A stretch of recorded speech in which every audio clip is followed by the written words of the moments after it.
Bismillahirrahmanirrahim. Assalamualaikum warahmatullahi wabarakatuh. Puji syukur kehadirat Allah Subhanahu wa Ta'ala yang telah memberikan rahmat dan hidayahnya sehingga kita dapat berkumpul kembali secara virtual pada pertemuan kali ini. Salawat serta salam semoga tercurah limpahkan kepada Nabi kita Nabi Muhammad SAW. Yang terhormat Ibu Nastiti Nopitasari selaku dosen pengampu mata kuliah Strategi dan Metode Pembelajaran Masyarakat. Adapun judul dari materi kelompok 6 yaitu implementasi model strategi Sokratik dengan pengembangan metode pembelajaran dalam pendidikan kecakapan hidup. Slide selanjutnya. Adapun anggota dari kelompok 6 diantaranya yang pertama yaitu saya sendiri, Yulpa Alifia Hazar, yang kedua yaitu ada Fatima Rosapira, yang ketiga yaitu ada Mutia Fitri Sabila, yang keempat ada Anggita Putri Regiansyah, dan yang terakhir ada Dila Adelia. Slide selanjutnya.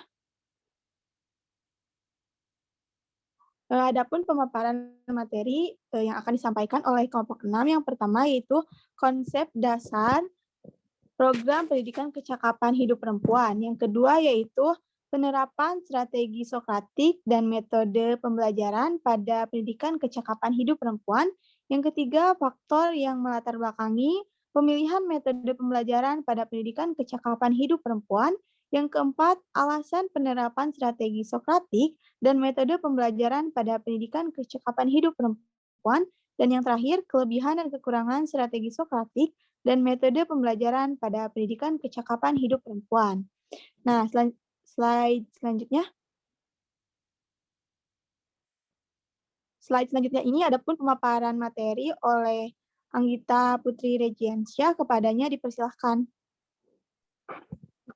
Terima kasih kepada moderator. Di sini saya akan menjelaskan konsep dasar program pendidikan kecakapan hidup perempuan. Menurut Dekdiknas, kecakapan hidup atau life skill merupakan kecakapan yang harus dimiliki seseorang untuk berani menghadapi problem hidup dan kehidupan dengan wajar tanpa merasa tertekan. Kemudian, secara proaktif dan kreatif mencari serta menemukan solusi sehingga mampu mengatasinya.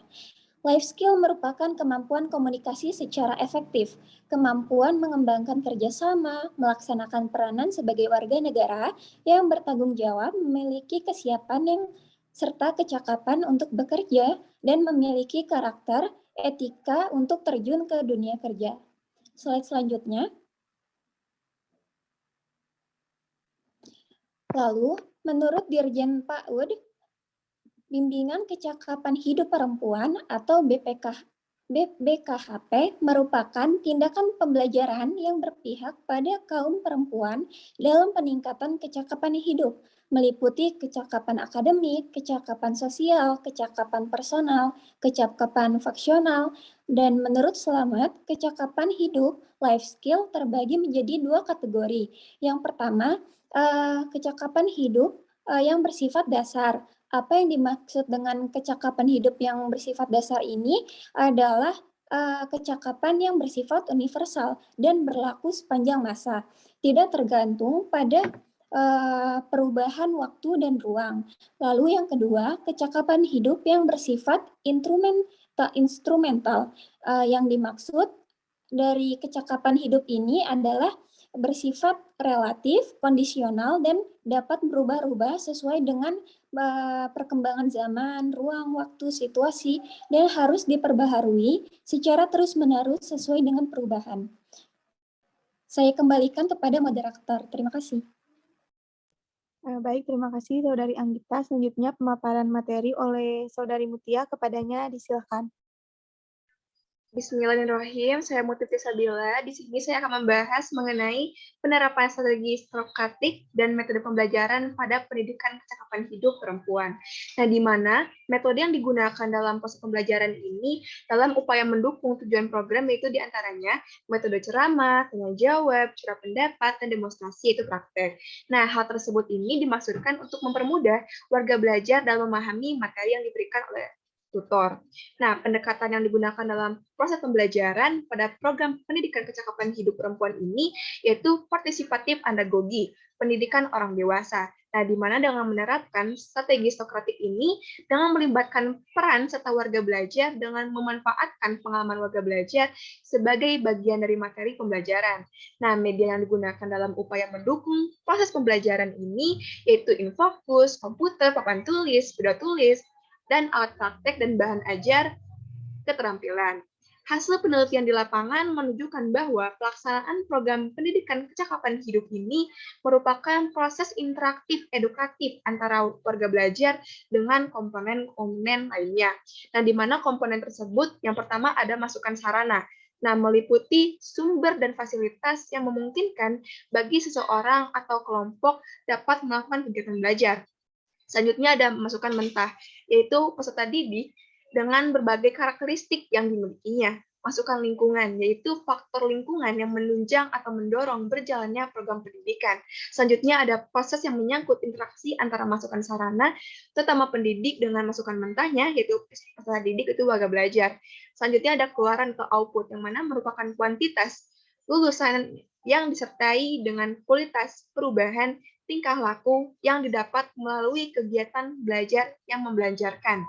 Selanjutnya ada masukan lain, adalah daya dukung lain yang memungkinkan para peserta didik ini dan lulusan dapat menggunakan kemampuan yang telah dimilikinya untuk kemajuan kehidupan. Selanjutnya adanya pengaruh impact yang menyangkut hasil yang dicapai oleh peserta didik dan lulusan. Jadi suatu kegiatan akan terlaksana secara efektif dan efisien apabila diselenggarakan dengan baik dan sistematis seperti yang dilaksanakan pada pendidikan kecakapan hidup ini.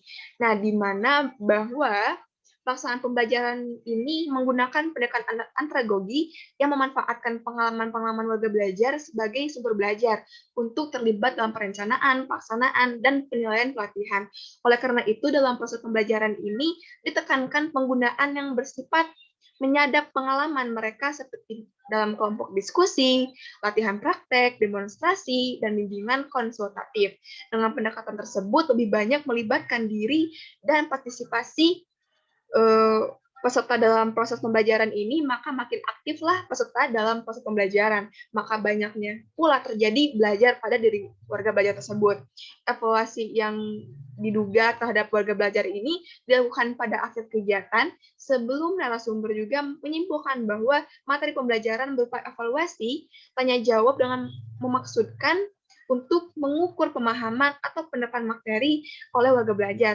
Nah, di mana evaluasi ini menyeluruh setelah warga belajar mengikuti pendidikan kecakapan hidup. Nah, di mana dengan kemampuan mengelola yang diterapkan pada pelatihan ini diterapkan pada usaha dari warga belajar tersebut. Warga belajar diberikan refleksi dalam segi pengaplikasiannya, materi yang diberikan, di mana refleksi yang dilakukan oleh warga belajar, program pendidikan kecakapan hidup ini, setelah peserta mengaplikasikannya, yang diberikan dengan merenungkan gitu apa pengalaman yang berharga bagi diri warga belajarnya sehingga mereka bisa termotivasi untuk terus terpacu untuk lebih baik lagi. Sekian bisa saya sampaikan. Saya kembalikan kepada moderator. Baik, terima kasih atas pemaparan materinya. Di slide selanjutnya.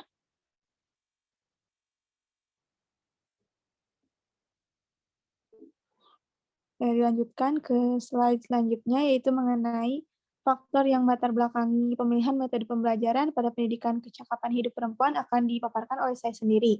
Yang pertama yaitu pendekatan andragogi. Sebagaimana tadi sudah dijelaskan oleh Saudari Mutia, bahwa pendekatan andragogi ini cocok digunakan pada pendidikan kecakapan hidup perempuan karena melibatkan peran serta warga belajar dengan memanfaatkan pengalaman warga belajar sebagai bagian dari materi pembelajaran. Suatu kegiatan juga akan berjalan secara efektif dan efisien apabila diselenggarakan secara baik dan sistematis. Adapun metode yang digunakan juga yaitu metode ceramah. Faktor yang melatar belakangi digunakannya metode ini yaitu untuk menyampaikan informasi, penjelasan mengenai alat, bahan, dan cara membuat keterampilan yang sudah ditentukan sebelumnya. Nah, sebagaimana cara instruktur untuk menyampaikan materi yang perlu disimak oleh warga belajar sehingga dengan adanya metode ceramah ini dapat membantu meningkatkan motivasi dari warga belajar. Yang selanjutnya ada metode diskusi. Metode diskusi ini melibatkan partisipasi andragogi dan memberikan kebebasan serta kesempatan warga belajar untuk menyampaikan pendapat atau pengalamannya. Metode diskusi ini dilakukan untuk mengetahui dan memberikan ruang ide atau gagasan dari sasaran atau warga belajar agar memiliki kebebasan untuk menyampaikan pendapat. Di slide selanjutnya, nah, adapun metode demonstrasi. Warga belajar merasa senang dan lebih mengerti ketika diberikan kesempatan untuk praktik secara langsung keterampilan yang sudah diajarkan. Metode demonstrasi juga dapat dipraktekkan sehingga proses pemahaman dan pengetahuan dapat diimplementasikan secara langsung oleh warga belajar. Yang terakhir ada metode simulasi. Warga belajar dapat belajar sambil berbuat atau learning by doing, melibatkan partisipasi warga belajar dalam proses pembelajaran semakin aktif sehingga banyak perubahan yang terjadi pada dirinya. Semakin aktif warga belajar, maka akan semakin banyak perubahan yang terjadi di dalam dirinya. Mungkin dapat dilanjutkan di slide selanjutnya. Saya persilakan kepada Saudari Fatima untuk menyampaikan materinya. Oke, terima kasih kepada moderator. Di sini saya akan membawakan materi tentang alasan penerapan strategi Sokratik dan beberapa metode pembelajaran di pendidikan kecakapan hidup perempuan. Yang pertama, alasan kami menerapkan strategi Sokratik di pendidikan kecakapan hidup perempuan karena untuk membantu warga belajar berpikir kritis dengan melakukan kegiatan diskusi tanya jawab. Strategi ini merupakan strategi yang paling ampuh untuk memperlihatkan kemampuan kritis melalui dialog dari tanya jawab antara pendidik dengan warga belajar. Dengan menerapkan strategi ini diharapkan dapat menjadi langkah preventif bagi warga belajar untuk mengembangkan keterampilan berpikir kritis agar pembelajaran terlihat hidup dan dapat menumbuhkan sikap toleransi antar warga belajar. Yang selanjutnya, alasan kami menerapkan metode ceramah, metode diskusi, metode demonstrasi, dan metode simulasi di pendidikan kecakapan hidup perempuan, yaitu yang pertama, boleh slide selanjutnya? Nah, yang pertama, karena metode ceramah mudah dilakukan, memungkinkan banyak materi yang disampaikan, dan adanya kesempatan bagi pendidik untuk menekankan bagian-bagian yang penting. Dengan demikian, metode ceramah sangat ekonomis dan efektif yang untuk keperluan penyampaian informasi dan pengertian. Yang kedua, karena metode diskusi dapat meningkatkan kecakapan komunikasi warga belajar. Selain itu, metode ini membuat warga belajar menjadi lebih toleransi akan perbedaan pendapat serta membuat suasana kegiatan belajar menjadi semakin hidup. Slide selanjutnya.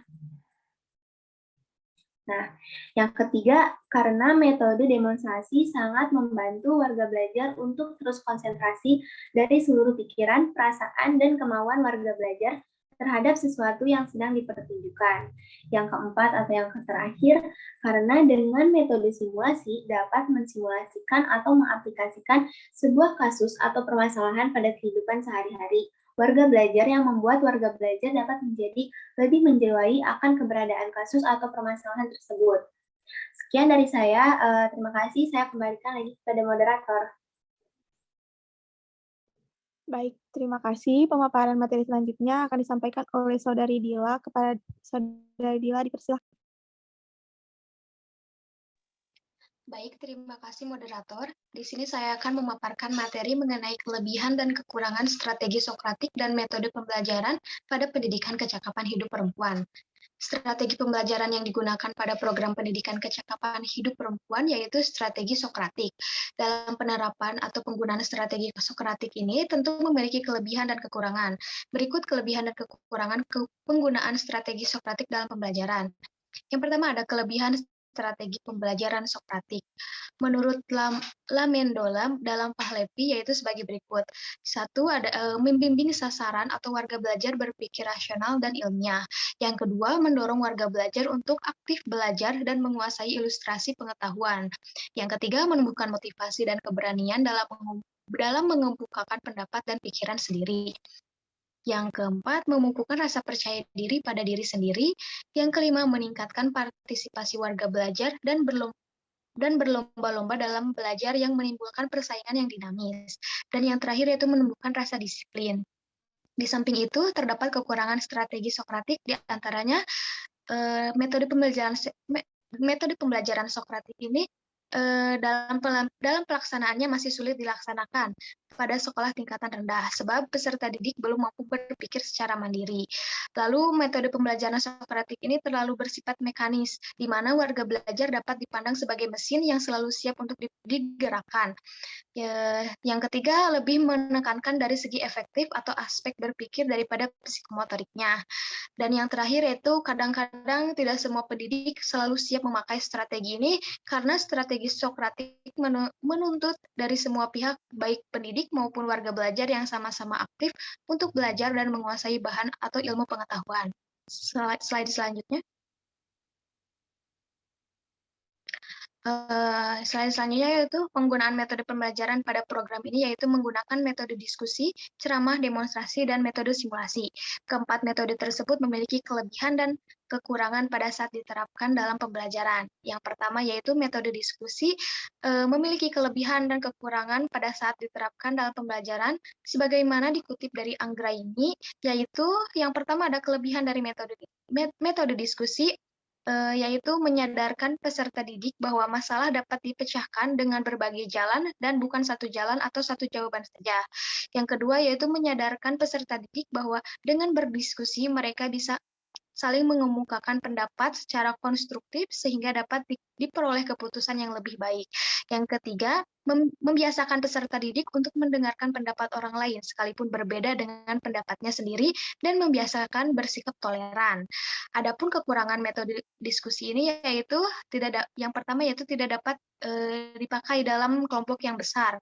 Yang kedua, peserta diskusi mendapat informasi yang terbatas dan yang ketiga yaitu dapat disukai oleh orang-orang yang suka berbicara. Next. Yang kedua yaitu ada metode ceramah atau disebut juga metode kuliah atau mikbar. Berikut kelebihan dan kekurangan metode ceramah dalam pembelajaran. Yang pertama ada kelebihan metode ceramah yaitu pendidik mudah menguasai kelas, mudah dilaksanakan, dapat diikuti peserta didik dalam jumlah besar, dan pendidik mudah menerangkan bahan pelajaran yang berjumlah besar. Namun kekurangan dari metode ceramah ini, kegiatan pengajaran menjadi verbalisme, anak didik yang lebih tanggap dari sisi visual menjadi rugi, dan anak didik yang tanggap auditifnya dapat lebih besar menerimanya. Lalu bila terlalu lama dapat membosankan dan menyebabkan anak didik pasif. Adapun yang selanjutnya, adapun kelebihan dan kekurangan dari metode demonstrasi yaitu sebagai berikut. Dari sisi kelebihan metode demonstrasi ini yaitu dapat membuat pengajaran menjadi lebih jelas dan lebih konkret, memusatkan perhatian kepada peserta didik, lebih mengarahkan proses belajar peserta didik pada materi yang sedang dipelajari, lebih mendekatkan pengalaman dan kesan sebagai hasil pembelajaran dalam diri peserta didik, membuat peserta didik lebih mudah memahami apa yang dipelajari, membuat proses pengajaran lebih menarik, merangsang peserta didik untuk aktif mengamati dan menyesuaikan antara teori dan kenyataan, membantu peserta didik memahami dan dengan jelas jalannya suatu proses atau kerja suatu benda, memudahkan berbagai jenis penjelasan, dan memperbaiki kesalahan-kesalahan yang terjadi dari hasil ceramah melalui pengamatan contoh konkret dengan menghadirkan objek sebenarnya. Namun, terdapat kekurangan dari metode demonstrasi ini, yaitu metode demonstrasi memerlukan persiapan yang lebih matang, sebab tanpa persiapan yang memadai, demonstrasi bisa gagal, sehingga dapat menyebabkan metode ini tidak efektif lagi. Lalu, demonstrasi memerlukan peralatan, bahan-bahan, dan tempat yang memadai, sehingga memerlukan pembiayaan yang lebih mahal dibandingkan dengan metode ceramah. Yang terakhir yaitu demonstrasi memerlukan kemampuan dan keterampilan pendidik yang khusus, sehingga pendidik dituntut untuk bekerja lebih profesional.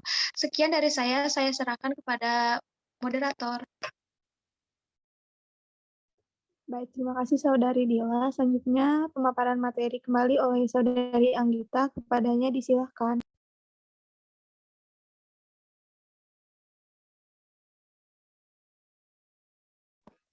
Baik, terima kasih kepada moderator. Selanjutnya, kelebihan dan kekurangan strategi Sokratik dan metode pembelajaran pada pendidikan kecakapan hidup perempuan. Kelebihan metode simulasi dapat dijadikan sebagai bekal bagi peserta didik dalam menghadapi situasi yang sebenarnya kelak dapat mengembangkan kreativitas peserta didik, dapat memupuk keberanian dan percaya diri peserta didik, dan memperkaya pengetahuan, sikap, dan keterampilan yang diperlukan dalam menghadapi berbagai situasi sosial yang problematis, dapat meningkatkan gairah peserta didik dan proses pembelajaran. Lalu kekurangan pada metode simulasi, yakni pengalaman yang diperoleh melalui simulasi tidak selalu tepat dan sesuai dengan kenyataan di lapangan. Pengelolaan yang kurang baik, sering simulasi dijadikan sebagai alat hiburan, sehingga tujuan pembelajaran menjadi terabaikan. Faktor psikologis seperti rasa malu dan takut sering memengaruhi siswa dalam melakukan simulasi. Sekian yang dapat saya paparkan, saya kembalikan kepada moderator. Terima kasih pemateri. Alhamdulillahirrabbilalamin, pemaparan penyampaian materi sudah selesai dilakukan. Adapun kesimpulan dari pemaparan materi kali ini, kecakapan hidup dapat dikatakan sebagai sebuah kemampuan yang harus dimiliki seseorang dalam menjalani kehidupan. Karena untuk menghadapi problematika yang ada diperlukan kreativitas dalam menemukan jalan keluar. Penerapan strategi pembelajaran Sokratik artinya pendidik memiliki peran sebagai motivator, fasilitator, dan pembimbing bagi warga belajar dan metode pembelajaran di pendidikan kecakapan hidup.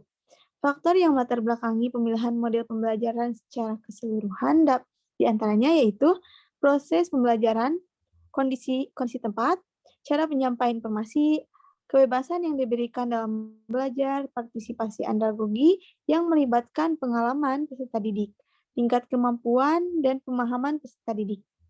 Metode ceramah, diskusi, praktek, dan simulasi memiliki latar belakang masing-masing dalam pelaksanaan program pembelajaran. Tetapi pada intinya dari keempat metode tersebut dapat membantu peserta didik secara langsung dalam proses pembelajaran pendidikan kecakapan hidup perempuan. Sekian yang dapat kami sampaikan. Mohon maaf bila banyak kekurangan maupun kesalahan kata. Wassalamualaikum warahmatullahi wabarakatuh.